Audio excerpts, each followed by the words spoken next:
Prowse-Bishop, and this is the Virtual Business Show.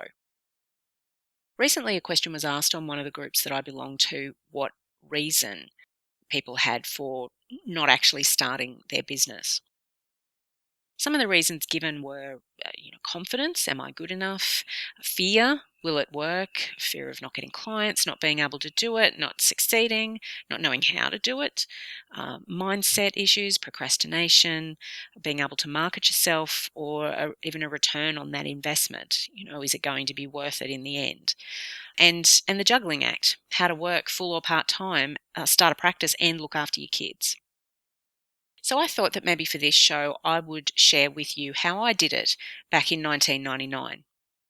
Before I get started though, I will say the very first thing you need to decide is, are you starting a business because you want to run your own business, work for yourself, be available for kids, have autonomy, or whatever your reason is, or because you want some extra money to pad your full-time job?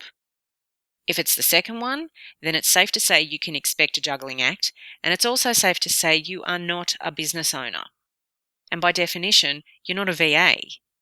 If you're not sure of the definition, one that was arrived at very early on in the industry was a VA is a business owner, a highly skilled independent professional entrepreneur who provides remote administrative, technical and/or creative business support services to clients locally, nationally or globally.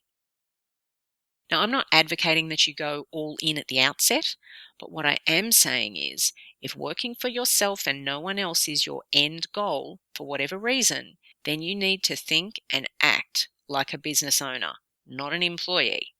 If you have a full-time job and you don't want to leave it, but you also want to be this thing you've heard of, a VA, and do some work from home for some extra cash, that's not a VA.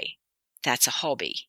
And you will always have an employee mindset, and that will hamper your business growth. As I've said before, you can have a part-time business, but again, that's a hobby.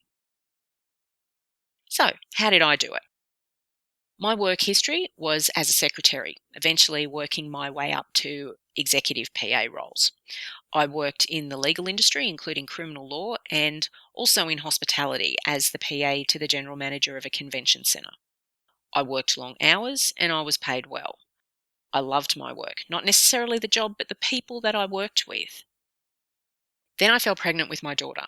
We had planned for this, made what we thought were all the right arrangements for when I would need to go on maternity leave so that we were covered for mortgage repayments and other debts, now that we would be on one income for the next 12 months. My plan was 12 months leave. And remember, this was when there was no paid maternity leave. So we had to make sure we were financially able to cover our expenses. There was also no baby bonus. I had to book my unborn child into daycare centres, and at the time I think I booked her into 8 when I was 12 weeks pregnant, telling them that I would need their services for full-time care when I returned to work in 18 months' time. So I went on an 18-month waiting list. By the time I needed the daycare, I was actually offered a place at 2 of those centres, but just for 2 days a week. So this was not going to fly. By the time my daughter was 6 months old, we knew that we weren't going to make it to the 12-month magic mark. We were running out of money. I asked my boss whether I could return to work 6 months early, working 2 days a week since I had the daycare for that time. I even suggested this weird notion of working the other 3 days from home. He could not understand how that could work. I even put together a document that detailed how I proposed all of my KPIs of my job would be met with me working 2 days on site and 3 off. His only comment to me at the time was, "See, this document right here, this is why I need you back." And he suggested we wait until my 12 months was up and I come back full-time then. I reiterated to him that I didn't have full-time daycare, and so that wouldn't work. He insisted we wait another 6 months. I insisted we needed my income, so we were at an impasse. And I resigned. So now what? We had a baby to care for. I had no job. I was unlikely to get one with a baby in tow. I was used to being the one who brought in the bigger income, so this was a big hit for us. Then one day I said to my husband, "You know what our problem is? We're trying to replace my income. But do we need to replace my income? Like, really?" So we sat down and we did the figures. How much did I really need to be bringing in to help cover our expenses? And that turned out to be, ironically, just 2 days a week. I only needed to work 2 days a week to bring in enough to cover the daycare and help with our other obligations. As soon as I changed my mindset about what we truly needed, a whole lot of other options opened up. I was able to take a job share role with a law firm, working 2 days a week, so money was still coming in, and we weren't under that immediate financial pressure. And then I thought, hang on, all this stuff I put together for working from home, back then it wasn't called working virtually, just because my boss couldn't see how it would work didn't mean it wouldn't work. So I began researching working from home as a secretary. I had the equipment I needed to get started, a computer, a phone, and a desk, plus my previous experience. Now let me pause here and remind you that this was at a time when there was no such thing as telecommuting or flexible work arrangements. Back then, if you worked from home, you weren't considered really working. We had only dial-up internet, which meant downloading emails took place overnight. And hopefully you were lucky and your connection didn't drop out and you'd have to start again in the morning. And 99% of the tech and apps that you take for granted now in your practice didn't even exist. So back to the story. I worked 2 days a week, and on the other days while caring for my child and having fun with her, I did the research. Surely other people were doing this. I discovered that indeed other people were doing this, mostly in the US, where working remotely was favoured particularly by military wives. I discovered that only a few years before, in 1992, Thomas Leonard had coined the phrase virtual assistant to refer to his remote assistant, Stacey Bryce. I found a Clayton Secretary, which was a group founded by Kathy Thomas from Victoria in 1996, and I immediately joined her. I then also found the International Association of Virtual Office Assistants, which was founded in 1999, and I joined them since I believed there was no reason why I couldn't work for international clients too. So even before looking for clients, I joined organisations who could support me in my journey. Then I began thinking about who I wanted to work with. I decided my background meant my ideal client would be an independent person, someone working for themselves who didn't have admin support but could use it. I contacted the chairman of the board of the convention centre I worked with to let him know what I was doing, and he signed up immediately.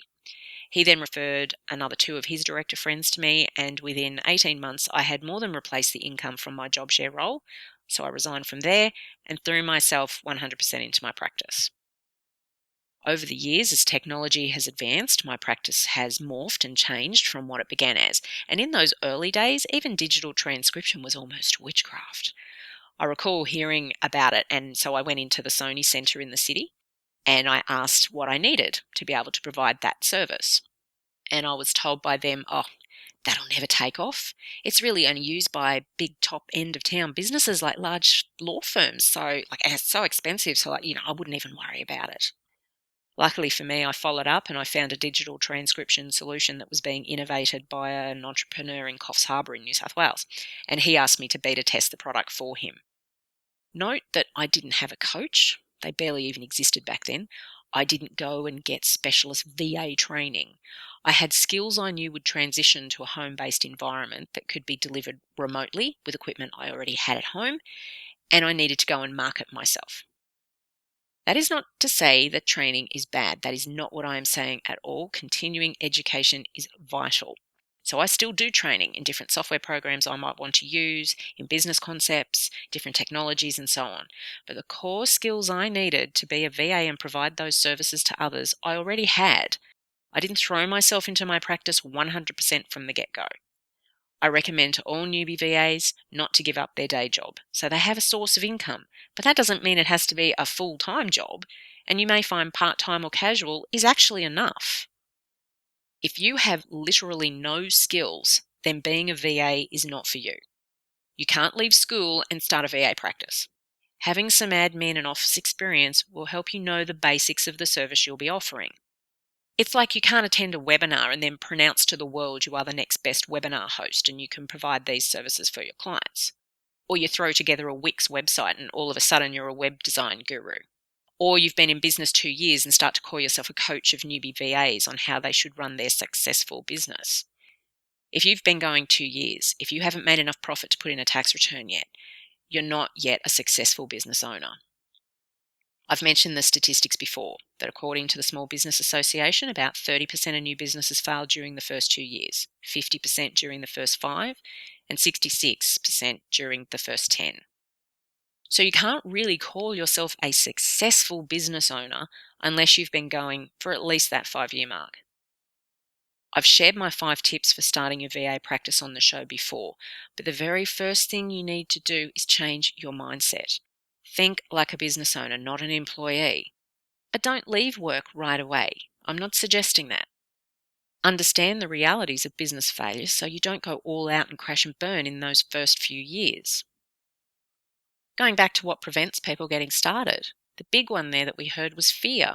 Fear of failure, fear of not being good enough, fear of not getting things right, lack of confidence in themselves and their abilities. Lucky for those starting out now, you have a huge amount of information, online courses, webinars, and VA industry mentors who can help you get started, who can give you advice on how to market your business, how to network and get clients, how to keep them. All the things those of us who began many years ago had to kind of learn on the fly. Don't be afraid to ask. No one expects you to do it all alone. Be sure you check the credentials, though, of who you ask. They will need a proven track record working as a VA successfully before you start taking their advice. But the VA industry is one of the most inclusive, supportive industries there is. Remember, if you go in with a competitive mindset out to undercut and beat fellow VAs, you won't last long either. Good luck with your VA journey. Share in the comments how you got started or what's holding you back. Thanks so much for listening.